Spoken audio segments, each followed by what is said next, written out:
भाई जहां ज्यादा दिन नहीं बचे हैं आईपीएल 2025 के मेगा ऑक्शन को होने में, तो कुछ दिन पहले मैंने अपनी एक वीडियो में तुमको बताया था कि फिलहाल मेरे पास आरसीबी की टारगेट लिस्ट के कुछ प्लेयरों का नाम सामने आया है, जहां मैंने 2 इंडियन प्लेयर्स आपको बताए थे, 2 ओवरसीज के प्लेयर्स बताए थे और ये भी बताया था कि किन किन प्लेयरों पे आरसीबी अब भी राइट टू मैच का इस्तेमाल कर सकती है। एंड उस वीडियो के एंड में मैंने आपसे कहा था कि अभी तो मेरे पास इतने ही नाम सामने आए हैं, लेकिन जैसे ही मेरे सामने पूरी लिस्ट आ जाएगी उन टारगेट प्लेयरों की जिनको आरसीबी आईपीएल 2025 के मेगा ऑक्शन में सबसे पहले टारगेट करने को देख सकती है, तो मैं एक वीडियो जरूर बनाऊंगा।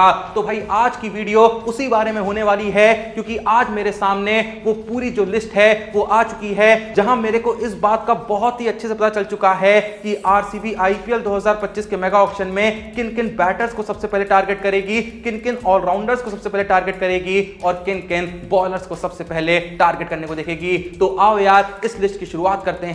तो कुर्सियों की पेटी बांध लो, क्योंकि अब होगा असली तमाशा। तो सबसे पहले अगर हम इस टारगेट लिस्ट की बैटर्स पे नजर डालें, तो यहां पे पहले 2 नाम तो वही हैं जिनके बारे में हम पहले भी कई बार डिस्कस कर चुके हैं, और उन 2 प्लेयरों का नाम है केएल राहुल और जॉस बटलर। इन दोनों को टारगेट करने के पीछे का सबसे बड़ा कारण मैं पहले ही बता चुका हूं, क्योंकि भाई केएल राहुल और बटलर दोनों ही ऐसे प्लेयर हैं जो आने वाले वक्त में या फिर शायद आईपीएल 2025 में आरसीबी के लिए कीपिंग भी कर सकते हैं एंड सेम टाइम पे कैप्टनसी का रोल भी निभा सकते हैं, क्योंकि आरसीबी के पास इस समय कोई विकेट कीपर नहीं है। उन्होंने रिटेन करा है कोहली को, रजत पाटीदार को और यश दयाल को। दिनेश कार्तिक जो है वो रिटायर हो चुके हैं। उनके अलावा अनुज रावत एक ऑप्शन थे, लेकिन फिलहाल कोई भी रिटेन नहीं हुआ है। तो ऐसे में अगर केएल राहुल या फिर जॉस बटलर टीम में आ जाते हैं तो एक विकेट कीपर ही मिल जाएगा, एक ओपनर ही मिल जाएगा एंड साथ में एक अच्छा कैप्टनसी ऑप्शन ही मिल जाएगा। इन दोनों के अलावा अगर नजर डालें बाकी 2 बैटर्स पे, तो यहां पे आरसीबी जो है वो नीतीश राणा को टारगेट करने को देख रही है, और नीतीश राणा के साथ साथ भाई विल जैक्स को भी टारगेट करने की पूरी कोशिश करने वाली है। खैर विल जैक्स पे तो आरसीबी बहुत ही आराम से राइट टू मैच का इस्तेमाल कर सकती है, क्योंकि अब भी आरसीबी के पास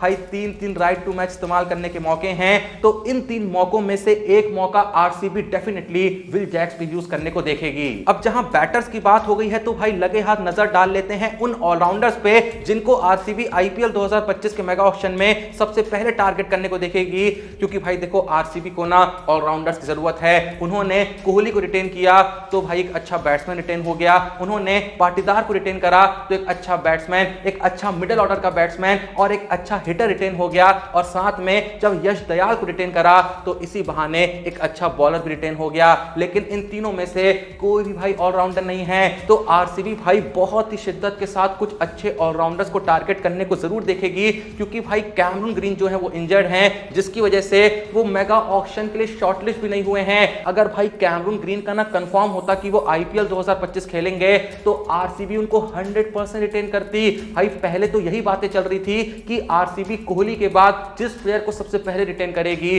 वो कोई और नहीं, वो कैमरून ग्रीन होंगे, क्योंकि ग्रीन जिस तरीके से बैटिंग और बॉलिंग दोनों में कंट्रीब्यूट कर सकते हैं, इस समय शायद ही ऐसे कुछ प्लेयर्स हैं जो ये काम कर सकते हैं। पर अब जब ग्रीन अवेलेबल ही नहीं है, तो भाई आरसीबी जो है वो सबसे पहले टारगेट करने को देख रही है लिविंगस्टोन को, जो भाई बॉलिंग भी अच्छी खासी करते हैं और बैटिंग में डाउन द ऑर्डर आके भाई कमाल की हिटिंग भी कर सकते हैं। लिविंगस्टोन से आगे बढ़े तो भाई वो दूसरा ऑलराउंडर जिसको आरसीबी टारगेट करने को देख रही है वो है मार्कस स्टोनिस। अब भी बहुत लोग को नहीं समझ में आया कि आखिर लखनऊ ने मार्कस स्टोनिस को रिलीज कैसे कर दिया। भाई कमाल की पेस बॉलिंग कराते हैं, बैटिंग में आप उनको किसी भी पोजीशन पे भेज सकते हैं, खड़े खड़े आपको कोई भी मैच जिता सकते हैं, ना जाने कितने आईपीएल के मैच उन्होंने अकेले दम पे जिताए हुए हैं। तो ऐसे में आरसीबी को ऐसा प्लेयर चाहिए ही चाहिए। मार्कस स्टोनिस एकदम भाई सेम टू सेम प्लेयर है जैसे कि कैमरून ग्रीन थे, और भाई कैमरून ग्रीन के कंपैरिजन में हिटर तो बहुत ही बड़े हैं, इतनी आसानी से स्पिन पे पेस पे छक्के लगा सकते हैं कि ग्रीन नहीं लगा सकते थे।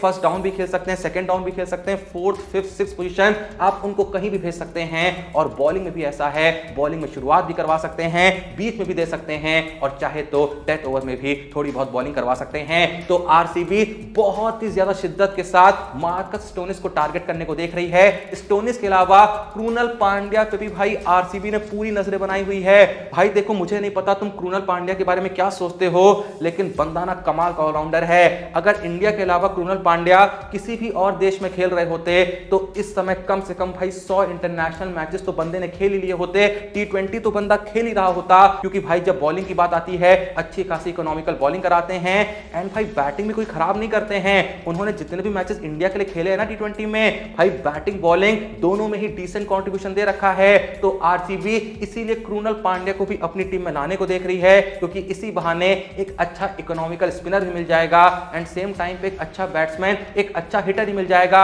लेकिन कृणाल पांड्या के अलावा वो लास्ट नाम जो ऑलराउंडर की लिस्ट में शामिल है जिसको आरसीबी मेगा ऑक्शन में टारगेट करने को देखेगी, वो है लॉर्ड शार्दुल ठाकुर। हाँ, पिछले कुछ वक्त से गायब चल रहे हैं, लेकिन भाई शार्दुल ठाकुर का ना बहुत ही सिंपल सा सीन है कि वो बंदा अगर आपकी टीम में हो तो कुछ ना कुछ तो कर ही देगा।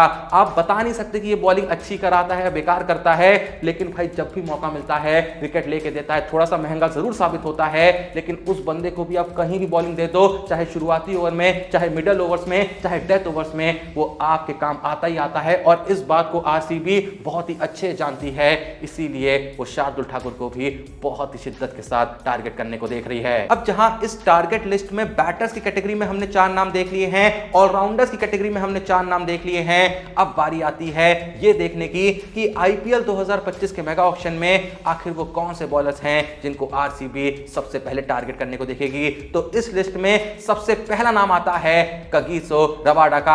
हाँ भाई, बहुत वक्त से बातें चल रही थी कि आरसीबी जो है वो सबसे पहले स्टार को टारगेट करने को देखेगी, लेकिन भाई रबाडा भी ना कोई कम नहीं है। रबाडा हर साल जिस भी टीम के लिए खेले हैं, मोस्ट ऑफ द टाइम वो पंजाब के लिए खेले, थोड़ा बहुत दिल्ली के लिए खेले, लेकिन भाई जहां भी खेले ना अपना काम बहुत ही अच्छे से किया। ऐसी टीम उनको नहीं मिली जहां उनका कंट्रीब्यूशन नोटिस किया जा सके, लेकिन अगर वो आरसीबी में आ जाते हैं तो वहां तो भाई नोटिस भी किया जाएगा, अप्रिशिएट भी किया जाएगा एंड भाई जो भी कहो वो बंदा काम तो जरूर आता है। रबाडा के अलावा भाई स्टार का नाम यहां पे दिखाई देता है। जी हां, अब भी मिचेल स्टार्क जो हैं वो आरसीबी की टारगेट लिस्ट में बने हुए हैं, क्योंकि एक वक्त पे आरसीबी के लिए खेल चुके हैं और भाई स्टार का फॉर्म चाहे पिछले सीजन में कैसा भी रहा हो, इस बात में तो कोई शक नहीं है, प्लेयर वो कमाल का है। बाकी भाई ये बात मैं पहले ही बता चुका हूं, फिर से बता रहा हूं कि आरसीबी आईपीएल 2025 के मेगा ऑक्शन में अपने एक बहुत ही पुराने चावल को, अपने एक बहुत ही पुराने घोड़े को वापस से टीम में लाने को देख रही है, और वो पुराना घोड़ा है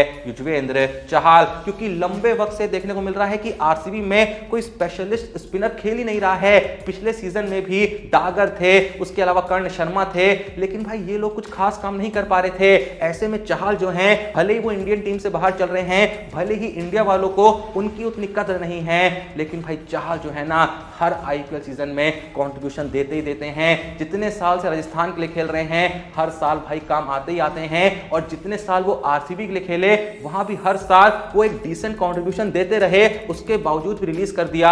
लेकिन फिलहाल अपनी रिलीज कर देने वाली गलती को आरसीबी सुधारने को देख रही है और मेगा ऑक्शन में चहल को टारगेट करने को देख रही है। चहल से आगे बढ़े तो भाई इस नाम के बारे में भी हम पहले बात कर चुके हैं कि भाई आरसीबी जो है वो पता नहीं किस वजह से, लेकिन भुवनेश्वर कुमार को खरीदने के पीछे कुछ ज्यादा ही लगी हुई है। शायद बाकी टीमें इस समय जो भुवनेश्वर कुमार के अंदर नहीं देख पा रही है वो आरसीबी देख रही है, इसीलिए वो मेगा ऑक्शन में उनको खरीदने को भी देख रही है। भुवनेश्वर कुमार के बाद अगर अब हम नजर डालें इस बॉलर्स की कैटेगरी के आखिरी नाम पे, तो यहां पे हमको दिखाई देता है मोहम्मद सिराज का नाम। मोहम्मद सिराज भी उन गिने चुने नामों में से है जिनको आरसीबी मेगा ऑक्शन के अंदर राइट टू मैच का इस्तेमाल करके वापस से अपनी टीम में लाने को देखेगी।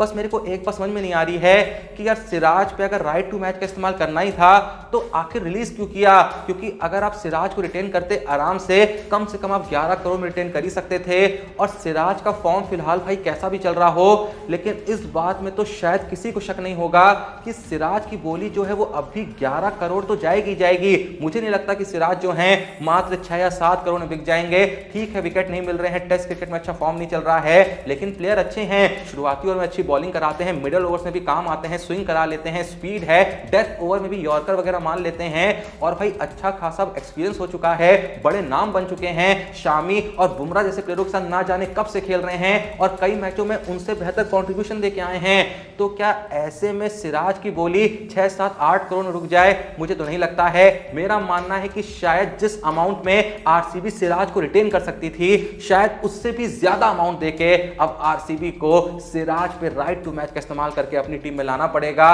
अब क्या होगा क्या नहीं होगा ये तो जब मेगा ऑक्शन होगा तभी पता चलेगा। अगर आपको इस टारगेट लिस्ट में कोई नाम मिसिंग लग रहा है तो वो नाम कमेंट सेक्शन में जरूर मेंशन करिएगा। बाकी आईपीएल और क्रिकेट वर्ल्ड की अगर आप कोई भी अपडेट मिस नहीं करना चाहते हैं ना, तो भाई बस एक काम करना है, cric time with Joshi Telegram channel का लिंक है डिस्क्रिप्शन और पिन कमेंट में, अभी जाके उसे ज्वाइन करना है और भाई हर अपडेट को अपने पास सबसे पहले पाना है। बहुत ही गजब की अपडेट्स जो आपको कहीं से नहीं मिल रही हैं, जिनके बारे में आपको कोई नहीं बता रहा है, हम आपको बताते हैं, सबसे पहले आप तक पहुंचाते हैं। तो अभी जाइए क्रिक टाइम विद जोशी के टेलीग्राम चैनल को जल्दी जाके ज्वाइन करिए, वीडियो को लाइक करिए, चैनल को सब्सक्राइब करिए। मिलते हैं नेक्स्ट वीडियो में, तब तक के लिए जय हिंद, धन्यवाद।